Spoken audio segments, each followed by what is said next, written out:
the children are coming to us through the Department of Social Welfare.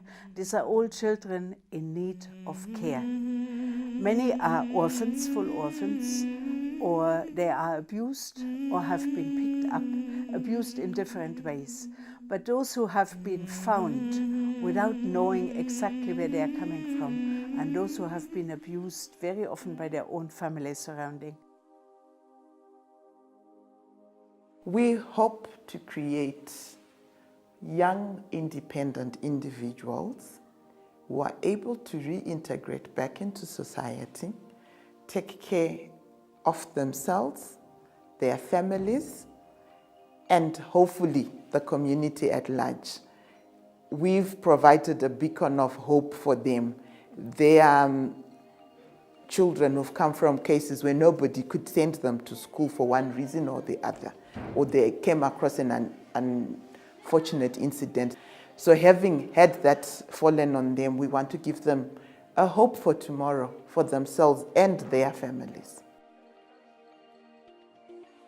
We are 104 years old as the home. So, and then as time progressed, the face of Emerald Hill Children's Home has changed many times. We are registered from the age of 3 years onwards. The girls are staying until independence. Government says this is with 18. But in recent years, we have received more and more children with 10, 12 years who have never been in school. It's impossible to put them through their schooling in 8 years. Plus, when they are older, it takes some time to get used to a new environment and to a way of life.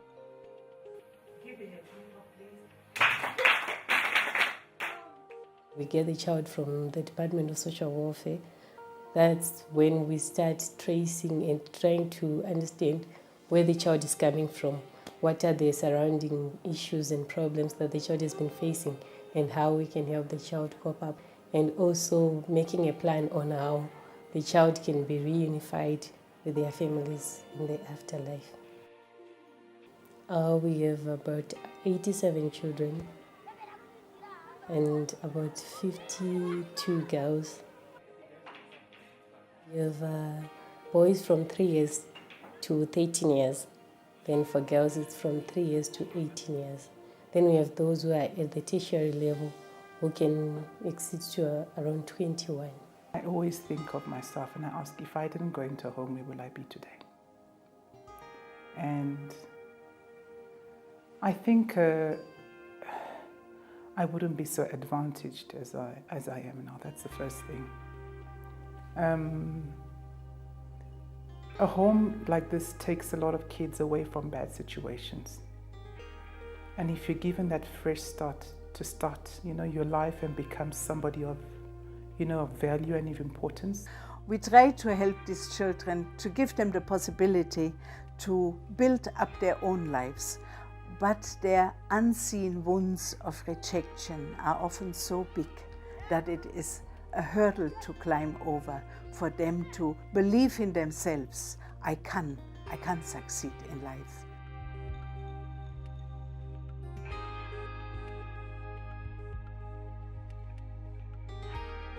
Who supports that whole system to go from one day to the next?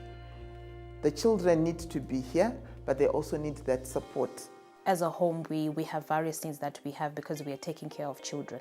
And I think obviously one of our greatest needs is the educational needs of the children, from school fees to school uniforms to stationery, everything that is required for a child to go to school, we require that. We also have the food. We require food for the children. We are taking care of over 87 children, and we actually definitely require that every child has the nutritional benefit that they require. We also have maintenance need for the home, where the home needs to be basically maintained every time and again, because we are taking care of children, and because it's such a huge family, you find that some of the maintenance costs for the home are quite high because of the great usage that we have at the home. So you also find that in we have various projects that we look forward to funding for the home.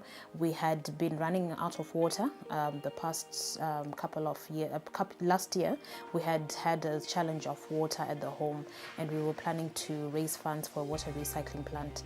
So you find that some projects such as those end up just arising, so that we make sure that we are safe on other fronts when it comes to keeping the home running. So in summary, I would say we need financial assistance or help. We are depending utterly on donations.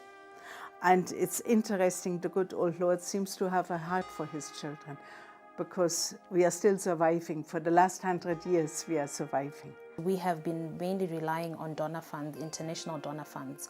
And I think across all lines, we know that the international donors have become fatigued, they've become tired, and this has not spared us all.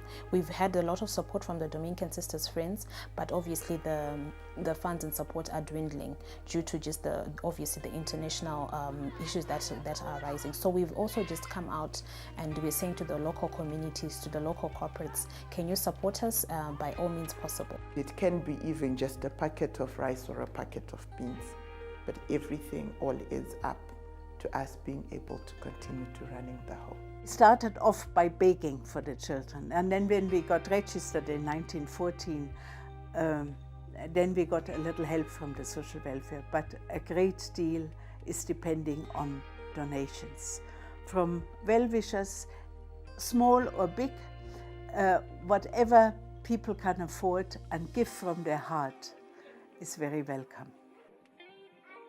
I've had the privilege of being able to volunteer here with the children at Emerald Hill.